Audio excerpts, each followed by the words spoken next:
2017వ సంవత్సరంలో రాశి ఫలాలు. హిందూ జ్యోతిష్య శాస్త్రం ప్రకారం 2017లో తుల, కుంభ, సింహ, మిథున, కన్య, ధనుస్సు రాశుల వారికి అనుకూలంగా ఉంటుంది. వృత్తిపరంగానూ ఆరోగ్యపరంగానూ వైవాహిక పరంగానూ కలిసి వస్తుంది. అయితే గుడ్డిగా తీసుకున్న నిర్ణయాలు నష్టాలు కలిగించే ప్రమాదం ఉన్నదట. కాబట్టి మంచి వ్యాపారాల్లో పెట్టుబడి పెడితే లాభాలు పుష్కలంగా వస్తాయి. వృశ్చిక, మేష, మీన, కర్కాటక, వృషభ, మకర రాశుల వారికి అంత అనుకూలం కాదు. కానీ నష్టం మాత్రం ఉండదు. అయితే తీవ్రంగా శ్రమించాలి. అవకాశాలు చేజారిపోవడం, వైద్యపరంగా సమస్యలు ఎదురవుతాయి. ఏడాది చివరి నాటికి వీటి నుంచి స్వాంతన కలుగుతుంది. రోడ్డు ప్రయాణాల్లో ప్రమాదాలు, వైరల్ ఇన్ఫెక్షన్లు సోకే అవకాశాలున్నాయి.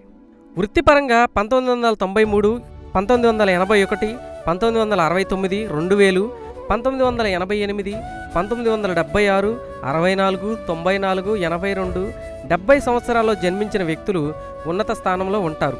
1990, 78, 66, 94, 82, 70, 98, 86, 74, 62 ఏడాదిలో పుట్టినవారు వ్యాపారంలో విజయం సాధిస్తారు. 1991, 79, 67, 95, 83, 71, 84, 72, 1960లో జన్మించిన వాళ్ళు పరువు నష్టం, ఆఫీసుల్లో ఆరోపణలు ఎదుర్కొంటారు. 1988, 76, 1990, 78, 1996, 84, 72 ఏడాదిలో పుట్టిన వ్యక్తులు అవివాహితులు వివాహం చేసుకుని కొత్త జీవితాన్ని ప్రారంభిస్తారు.